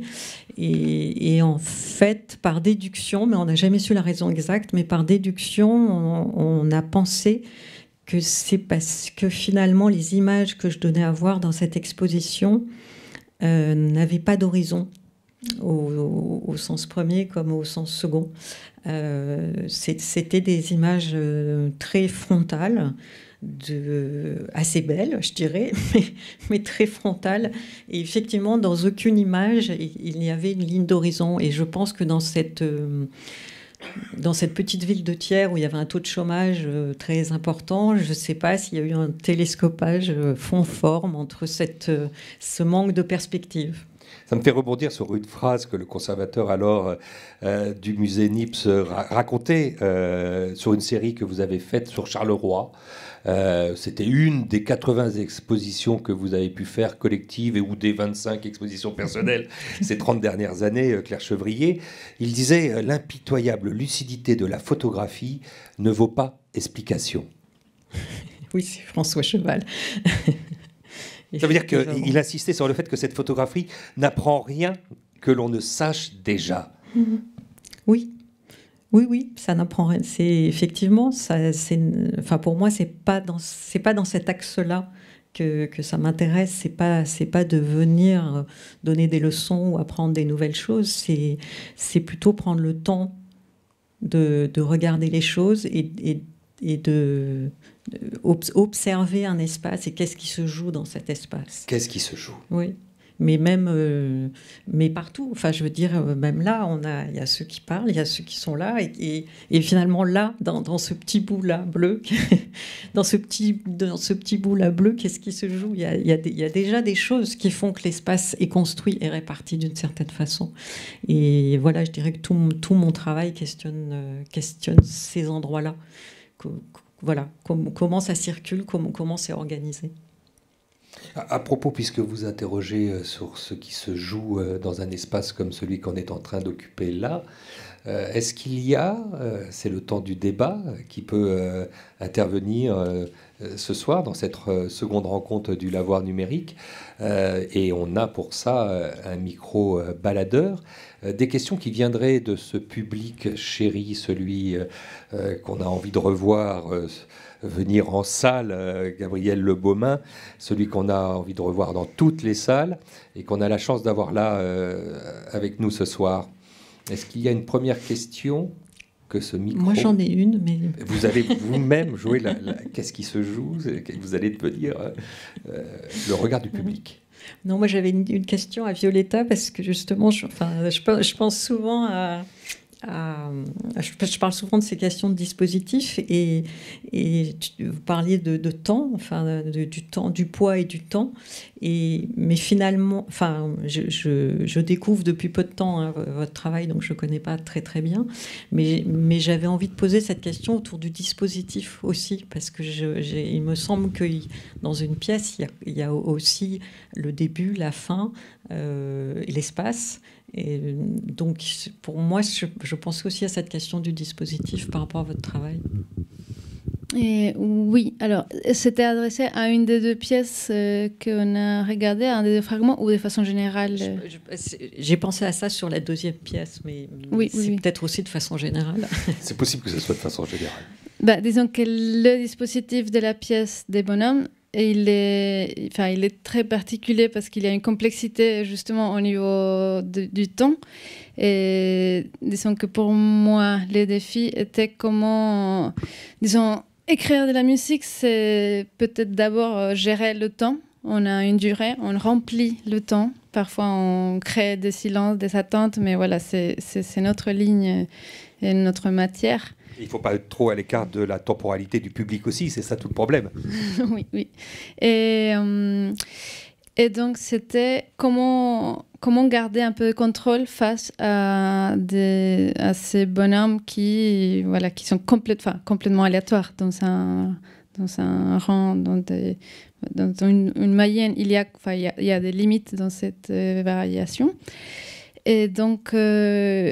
déjà, par exemple, pour l'instrumentiste, c'était trop instable de ne pas savoir quand il devait commencer à jouer. Donc, la violoniste, elle a une pédale où elle dit « je suis prête » et voilà, là, ma partition commence. Donc, c'est une machine qui ne fait que torturer les musiciens, mais il l'écoute un peu. Et en fait, c'est ça ce qui est intéressant, que le dispositif, il est dans les deux sens. C'est-à-dire que d'abord, il prend les données des bonhommes. Donc, les questions techniques, c'est qu'il y a un papier où il y a des capteurs. Et du coup, je récupère les rythmes de ces bonhommes. Et j'ai une partition qui est des probabilités. C'est-à-dire que si un bonhomme tombe là, c'est un son différent que si le bonhomme tombe 10 secondes plus tard. Et ça va changer la partition de la violoniste. Donc, en effet, c'est une conception du temps assez complexe. Et aussi, la partition, elle marche par ramification, c'est-à-dire que les débuts, c'est toujours le même. Mais à un moment donné, il y a une prise de décision qui dépend des bonhommes. Donc, la partie qui suit, c'est 2A ou 2B. Et après, il y a genre 4 niveaux de bifurcation. Donc, alors que les spectateurs, il a une version de cette pièce. Donc, j'ai réfléchi sur quel est le meilleur dispositif et format pour transmettre ces dimensions qui restent un peu dans la note des programmes ou dans la socialisation de la pièce, mais qui n'est pas forcément... qui n'arrive pas au public de façon évidente dans le concert. J'ai une question basique. Est-ce que le numérique vous a fait gagner du temps, Claire Chevrier ? Non, pas du tout. Même dans la circulation des images, même dans sa production, même dans la façon dont elles peuvent après se diffuser. Oui, mais on en perd ailleurs. Non, mais je veux dire, pour moi, j'ai l'impression que quand on est en train de travailler, on est en train de travailler. Moi, j'ai pas l'impression de gagner du temps, mais parce que le temps qu'on peut gagner, le temps qu'on peut gagner d'un côté, je me trompe. Oui. On le perd. De l'autre, avec la profusion. Voilà. Il y a d'autres problèmes qui arrivent. Donc, voilà, à des moments, on va gagner du temps, mais à des moments, on va en perdre parce qu'il va y avoir la profusion, il y a le stockage, il y a la conservation. Enfin, voilà, il y a d'autres... C'est une question que j'aurais pu poser à Gabriel Le Baumin aussi, parce que la numérisation vous a permis peut-être au montage d'aller plus vite. En fait, le numérique, il a créé un paradoxe qui est le suivant, c'est la tension entre le temps de tournage et le temps de montage. C'est-à-dire que, en gros, pour un long métrage, on va travailler 8 à 9 semaines, 10 semaines, pour un long métrage classique dans son financement. Mais le numérique permet de multiplier maintenant par 3 le volume de rush. C'est-à-dire que quand on tourne en argentique, le temps de manipulation, le coût de la pellicule, effectivement, fait qu'on limite les prises. Or, le numérique permet de ne pas limiter les prises et d'être quasiment en tournage continu si on a envie de travailler comme ça, ce qui est possible. Mais c'est-à-dire qu'on va déclencher la caméra au moment où nous, on a pris la parole il y a 1h30 et on ne va jamais la couper. Donc, on multiplie le volume de rush par 3. Mais au montage, un montage classique en argentique, c'était environ 7-8 mois de travail. Parce que pareil, c'était de la manipulation, il faut aller chercher les bobines, les couper, les coller, essayer, ça va pas, on reprend, on décolle, etc. Donc c'est physique. Le numérique, tout ça n'existe plus. Et donc le temps s'est contracté au montage. C'est-à-dire que pour réduire les coûts de fabrication, aujourd'hui, par exemple, le dernier film que j'ai fait, De Gaulle, c'est un temps de montage de 4 mois. Donc on est passé de 7 à 8 mois à 4 mois. Et en même temps, on a multiplié le volume de rush par 2 ou 3. Donc il y a une espèce de paradoxe entre la masse d'images qu'on propose au montage et le temps qu'on a pour les organiser, les digérer, les organiser. Jusqu'à ce point où moi j'ai un monteur qui m'a dit « je n'ai pas eu le temps de voir tous les rushs ». Et c'est vrai, il n'a pas eu le temps. Donc c'est quand même hallucinant. C'est-à-dire que celui qui doit vous aider à dépatouiller la matière n'a pas le temps de tout voir. Et moi-même, parfois, j'ai des images que j'ai laissées filer parce que je n'ai pas eu le temps de les revoir. Donc ça a enlevé ça. Et ça a enlevé une deuxième chose au cinéma qui était de l'ordre à la fois du rituel collectif d'une équipe, qui est de la projection des rushs. On le voit dans certains films qui évoquent les tournages, je pense à La Nuit américaine. Une équipe tourne. Et 2-3 fois par semaine, on se réunit dans une salle et on projette le travail de tout le monde. Enfin, les rushs, donc le travail de tous. Et chacun fait sa critique ou son autocritique. La déco, la lumière, les accessoiristes, chacun, les acteurs, voit comment ça fonctionne ou pas. Tout ça n'existe plus, on projette plus les rushs. Par contre, vous recevez le soir sur votre ordinateur la possibilité de vous connecter sur une plateforme numérique pour aller voir les rushs dans votre chambre d'hôtel, sur votre petit ordinateur tout seul. Ce qui est d'une tristesse infinie, évidemment, parce qu'on est face à ce qu'on a raté et on n'a personne à côté pour s'encourager. Et donc ça a changé. Et d'ailleurs, plus personne ne regarde les rushs pendant un tournage, ou quasiment plus personne. C'est très étonnant. Donc voilà, le numérique a apporté, mais a aussi enlevé une dimension. Et ça, c'est sûr que ceux qui s'intéressent à la radio ont exactement le même souci. Avec peut-être cette idée que la bande magnétique apportait, par rapport au numérique, un grain. Vous n'êtes pas du tout nostalgique, Claire Chevrier, on parlait tout à l'heure de pellicules, on parlait tout à l'heure de matière, on parlait tout à l'heure d'archives qui peut-être sur une étagère n'étaient pas rangées dans un disque dur, qui d'ailleurs peut disparaître de manière abominable, tout d'un coup, tout. Il n'y a pas de ça chez vous? Non, nostalgique, non. Une fois de plus, pour moi, c'est plein d'outils. Et on a des nouveaux outils, et c'est génial d'avoir des nouveaux outils, mais les autres ne sont pas non plus totalement perdus. Moi, j'enseigne et je vois des étudiants qui n'ont pas du tout envie de travailler en numérique, mais qui veulent travailler qu'en argentique et qui n'ont pas connu ça avant. Et donc, pour moi, c'est plein de potentiel, c'est plein de pistes, c'est plein de rhizomes, ça foisonne dans tous les sens. Mais pour moi, c'est pas quelque chose en moins, c'est en plus. C'est ouvert et généreux, mais je ne vois pas ça comme quelque chose qui se réduit, qui se rétracte. Je vois plutôt ça comme un champ de possible. Champ de possible, je vous l'inflige aussi à vous, Gabrielle Le Baumin, cette question-là de la nostalgie. Quand vous avez montré ce à quoi ressemblaient des pellicules à votre fille, qui n'en avait jamais vu, comment a-t-elle réagi ? Des bobines. Des bobines, elle a voulu déjà garder la pellicule physiquement, ça veut dire quelque chose quand même. Et puis c'est vrai que je l'ai amenée dans une cabine de projection de 35 mm, donc elle a vu qu'un film s'était monté sur une galette, que c'était matériel, qu'il y avait une lampe, qui envoyait un faisceau, qui éclairait quelque chose, qui s'agrandissait. Donc tout ça, ça a ouvert effectivement une compréhension sur comment ça marche. Mais au fond, le numérique, il n'a fait que reproduire ce mécanisme-là. Enfin, c'est le même résultat, au fond. Mais non, moi, j'ai pas de nostalgie, d'autant plus que le cinéma, dans la façon dont il traite l'image, il se rapproche beaucoup de la pellicule 35 mm. En tout cas, ça tout tend vers ça. C'est-à-dire tous les chefs opérateurs veulent tendre vers le rendu du 35 mm. J'en ai pas un qui m'a dit « je suis amoureux du rendu numérique ». Donc, ils sont tous en train d'essayer, et ils ont réussi, et les fabricants aussi.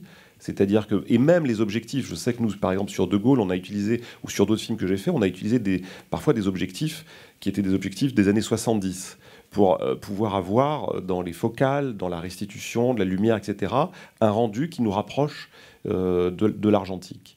Donc, je suis assez d'accord avec vous, c'est-à-dire qu'il n'y a rien qui est fermé. Tout ça dialogue bien, voilà. Moi, j'en veux pour preuve, c'est que dans la représentation populaire du cinéma, vous demandez à quelqu'un de dessiner une caméra, il ne va pas vous dessiner un disque dur, il va vous dessiner une caméra ni un smartphone. Avec ces deux galettes qui n'existent plus, mais la caméra, ça reste ça. Dans toutes les affiches de festivals qu'on peut voir, la caméra, c'est toujours ça. Et le cinéma, c'est toujours représenté par une pellicule avec des perforations qui n'existent plus. Et ça reste dans l'imaginaire collectif et dans l'iconographie du cinéma, un système de représentation qui est fixé, je crois, définitivement. C'est-à-dire que le cinéma, c'est ça, dans la tête des gens. Voilà. Et dans la pratique, je vous dis, on circule vraiment. L'esthétique n'a pas tant évolué que ça. La souplesse que moi je ressens, c'est la souplesse avec les acteurs. C'est-à-dire on n'est pas obligé de les interrompre quand ils sont vraiment dans quelque chose de juste, parce qu'il n'y a plus de pellicule, parce qu'il faut couper, parce que ça coûte cher. Donc on peut laisser rouler la scène avec les acteurs. Et puis dans la lumière, c'est-à-dire que le chef opérateur peut travailler avec des lumières qui sont parfois des lumières basses, des contre-jours très forts, vous voyez. Il peut vraiment s'amuser, aller vraiment sur des extrêmes, ce que on pouvait faire en argentique évidemment, mais qui demandait quand même une très très grande maîtrise. Là, on peut vraiment récupérer ensuite en montage et en post-production énormément de choses. Voilà.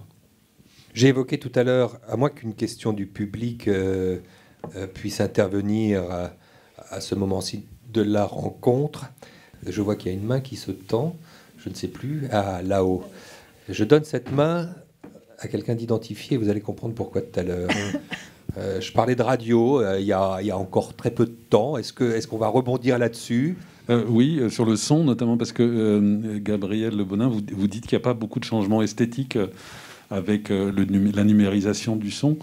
Or, je ne sais pas, justement, le cinéma, s'il y a bien quelque chose qui a profondément changé avec l'apparition du numérique, c'est la bande-son, qui autrefois, même dans les grands studios hollywoodiens, pouvait, je ne sais pas moi, combien de magnétophones ils arrivaient à coller, pardon, et de multipistes. Mais aujourd'hui, il faut voir que, je ne sais pas De Gaulle, mais il faut voir que la plupart des films, certaines séquences, il y a 150 sons. Et ces 150 sons ne sont permis que parce qu'il y a des outils numériques. Et donc, les ingénieurs du son, les gens qui font du sound design dans le cinéma, disent bien quand même que le numérique, ça a permis en fait quasiment l'éclosion de l'art sonore cinématographique qu'on peut écouter, plus le développement du Dolby. Enfin, ça, c'est sûr qu'il y a eu la numérisation, oui. On est passé de l'âge des cavernes à... Je parlais de l'image tout à l'heure. Oui. J'étais pas allé sur ma le son. question, c'est par rapport au son, est-ce que... Oui, alors par rapport au son, c'est vrai que ça a démultiplié quasiment à l'infini les possibilités. Je ne sais pas si c'est bien ou moins bien, on n'est pas là pour dire ça, mais effectivement, on se retrouve parfois au mixage, moi je pense, avec trop de possibilités. Parfois, il y a trop de pistes son, on n'a pas besoin de tout ça, et il faut savoir aussi s'alléger. Mais c'est vrai que c'est une possibilité de multiplier, d'empiler à l'infini des informations, des stimulations, etc. etc. Moi, j'ai appris le son avec un vieil ingénieur du son qui s'appelait Antoine Bonfanti. Antoine, il avait commencé sa carrière sur La Belle et la Bête, et il avait fait ensuite tous les grands films français de la Nouvelle Vague, les Godard, les Truffaut, Chris Marker, Alain Resnais. Donc c'est quelqu'un et c'est l'inventeur en France du son direct. C'est-à-dire qu'il a amené le premier Nagra en France, et il a inventé le son direct. Ce son très emblématique du cinéma français de la Nouvelle Vague. C'est-à-dire que si j'enregistre un son et qu'un incident le perturbe, eh bien ce n'est pas grave. Ce qui a donné le son dans À bout de souffle. Je ne sais pas si vous vous souvenez, la fameuse scène où Belmondo et Gene Seberg sont au café, sur les Champs-Élysées. La caméra est à l'extérieur du café, et donc on n'entend pas la conversation, on entend les voitures qui passent. Donc on a dit c'est révolutionnaire, c'est extraordinaire. Et Antoine me dit mais c'est juste parce qu'on ne pouvait pas mettre de son à l'intérieur et que donc on a enregistré de l'extérieur. Il se trouve que c'est devenu un geste esthétique, mais voilà. Donc il a inventé ça, ce son direct. Et moi c'est quelqu'un qui m'a dit, et j'ai fait tous mes premiers courts-métrages avec lui, il m'a dit tu sais, pour faire une bande-son, il y a besoin de 5-6 pistes, pas plus. Et il dit avec ça on peut faire tout ce qu'on veut. Et quand on voit la liste des chefs-d'œuvre qu'il a fait, je me dis qu'il avait peut-être pas tort. Et c'est quelqu'un, par exemple, moi que j'ai vu mixer, il mixait le film quasiment en direct. C'est-à-dire qu'il lançait le film avec 5-6 pistes et il réussissait à équilibrer en permanence. Alors qu'aujourd'hui, un mixeur, c'est très étonnant. C'est quelqu'un qui ne va plus toucher les curseurs, mais qui va toucher une souris et qui va rectifier sur un écran. Et parfois, il travaille plus à l'écran qu'à l'oreille. Alors, enfin, il fait la jonction oreille-œil marche moins que celle souris-écran, vous voyez. Et j'avoue que c'est comme ça, mais que j'aimais bien cette méthode plus artisanale et plus sensible, quoi, au fond. Mais c'est vrai que vous avez raison, au cinéma, le numérique a amené au son une dimension infinie. Il a même inventé quasiment un métier qui est le sound designer. Il y avait avant des ingénieurs du son, maintenant il y a des sound designers, c'est-à-dire des gens qui vont aller au-delà de ce travail, qui est un travail de captation du son du plateau, pour augmenter la réalité et augmenter les possibilités qu'aura le mixeur de créer un univers. On voit ce qu'ont fait les studios Pixar, par exemple, mais avec ça. Puisqu'on est sur le son, puisque le temps tourne, ce fameux temps que vous sculptez avec vos sonorités à vous et votre perception, Violetta Cruz, je vous propose de passer aussi d'une certaine manière. Il s'agit là du numérique qui a pris le pas sur la radio, puisqu'on parle maintenant d'audio digital pour évoquer ce qu'était avant peut-être la radio. Le support n'est plus le même, c'est cette question-là qui est importante. Tout passe sur Internet, nous voilà dans le dur, on appelle ça le podcast. On pourrait préférer le terme balado-diffusion.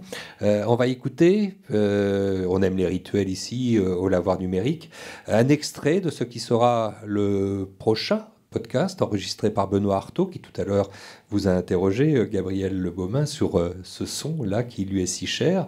Et à propos de son, il va voir ce qui se passe au Conservatoire de Gentilly. Il y va avec son micro et son magnéto numérique, et on refait la rencontre de son conservateur.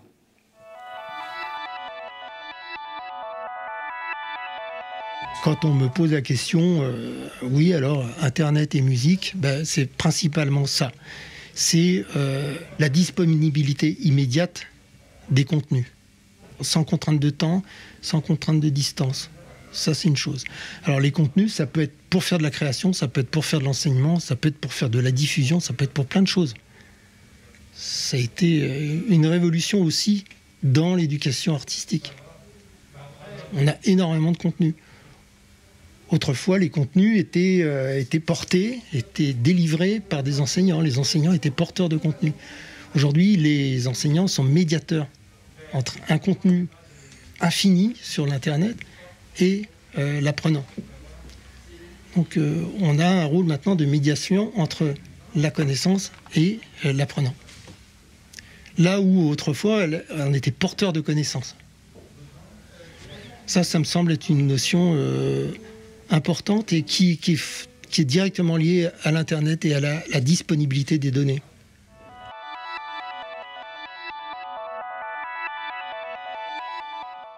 C'était la rencontre avec Robin Moreau. Le podcast sera bientôt en ligne sur le site internet du Lavoir numérique. Et on atteint la fin de cette seconde rencontre ici. Et Michael Houlette, on vous a entendu au début dans cette séquence introductive. Je vous propose de venir, peut-être pour porter votre regard aiguisé sur ce qui a pu se dire dans vos murs avec ces trois artistes réunis. Beaucoup de choses. D'ailleurs, je ne sais même pas comment commencer. Peut-être juste rebondir sur ce que Robin Moreau nous disait là à l'instant, puisque c'est un de vos partenaires. Il s'occupe aussi de la programmation son du Lavoir numérique, après tout. Beaucoup de choses, en effet. C'est comme on le disait dans l'interview qui précédait ce débat, c'est une vaste question, ce passage de ces arts analogiques aux arts numériques. Alors, on reviendra régulièrement là-dessus parce qu'on fait le pari au cours de ces émissions, on fait le pari de l'accumulation, de la compilation, et donc on va parler de choses en revenant toujours un peu sur le même sujet qui est l'audiovisuel. Donc on pourra aborder les choses d'un point de vue sociologique, peut-être même philosophique et même purement technologique dans des émissions à venir. Mais pour rebondir sur ce que vient dire Robin Moreau, il a été question de temporalité dans ce débat et d'immédiateté. Pour faire un pont avec ce qu'on a dit lors de notre entretien tous les deux, l'immédiateté, elle vaut aussi pour la diffusion. Les réseaux sociaux, par exemple, pour citer Instagram, au hasard, Instagram a rendu l'immédiateté de la création photographique bien tangible. Aujourd'hui, n'importe quel auteur peut effectivement diffuser, au moment de la création, quasiment même, c'est le cas de la réalisation en direct, de montrer au public une création qui est en cours ou qui vient tout juste de s'achever. Je ne vais pas revenir sur la temporalité qui a été abordée là par les trois auteurs, et je vous remercie d'avoir pris le temps de rentrer justement dans l'œuvre de chacun d'entre eux, puisque le numérique a tendance à nous emmener dans une forme d'accélération, accélération de pensée, accélération de faire, accélération de diffusion. Je vous remercie d'être rentré donc comme ça dans l'œuvre de ces trois auteurs, parce que on voit là trois attitudes qui ont un point en commun. C'est non pas, alors j'ai bien aimé le terme employé par Violeta Cruz, non pas, ils ne sont pas rentrés dans l'euphorie de l'outil et de sa puissance, mais qui justement utilisent la dimension technique pour bien rentrer dans le réel, pour bien rentrer dans la réalité et prendre peut-être aussi le temps de rentrer dans cette réalité avec une certaine acuité. C'est ce terme-là, acuité, qui m'est venu à l'esprit en vous écoutant, parce que on on a une compositrice qui utilise presque des micro-sons, hein, des choses presque anodines, et pour en faire des œuvres un peu magistrales, comme ça. On a un cinéaste qui va bien rentrer dans ces archives. Alors, j'ouvre une petite parenthèse à propos des archives, puisqu'en photographie, quand on s'intéresse aux archives photographiques anciennes, on est confronté évidemment à la même problématique de la nature de ces archives. Et la question de l'acuité se pose, puisque le numérique, on l'a bien vu quand la photographie est devenue numérique, on est rentré dans une très forte acuité. Claire Chevrier en a parlé, hein, avec cette histoire de strates, hein, la manière dont on photographie des lumières. Le numérique peut davantage embrasser avec beaucoup plus de précision que ne pouvait le faire l'argentique, des subtilités lumineuses. Eh bien, la question de l'acuité en ce qui concerne les archives, elle se pose aussi, puisque ouvrez un livre de photographie des années 60, 70, 80 et vous verrez que la question de netteté, de précision n'est pas du tout la même. Aujourd'hui, les livres de photographie sont des livres qui présentent des images, sauf lorsqu'on est dans des partis pris esthétiques, des images qui sont très très précises et qui rentrent comme ça de manière beaucoup plus, je dirais, plus profonde dans le réel. Et c'est peut-être ça, cette acuité, cette profondeur que j'ai pu entendre, que j'ai pu observer. Et donc, peut-être à contre-courant, ces attitudes que vous avez questionnées, hein, à contre-courant de ce qu'on pourrait entendre comme une sorte de grand tout numérique qui va vite, qui invente tout. Eh bien non, on a des auteurs aujourd'hui qui nous ont présenté des travaux qui prennent le temps, qui s'accrochent au réel et qui le questionnent encore plus précisément que peut-être il ne l'aurait fait avec l'analogique. Un grand merci pour cette conclusion, Michael Houlette, pour votre hospitalité, pour ces initiatives. On n'attend qu'une seule chose, c'est que le public puisse à nouveau rentrer dans cet espace qui a été malheureusement fermé lors du deuxième confinement et qu'on a inauguré il y a peu. Les meilleures choses ayant une fin, on le sait, malheureusement, il faut qu'on se quitte. Je remercie évidemment tout l'établissement public territorial Grand Orly Seine-Bièvre qui a fait naître cet établissement, ce nouveau lieu culturel ici à Gentilly. On remercie aussi l'INA, notre partenaire. Le prochain rendez-vous, Michael Houlette, vous l'avez voulu ainsi, portera sur nos identités numériques. On comprendra comment chacun peut se fabriquer, entre autres, un autre soi. Voilà, je remercie tous nos trois intervenants d'aujourd'hui. Claire Chevrier, merci. Je signale que vient de paraître justement Espace Traversé. C'est aux éditions Locaux, joli nom.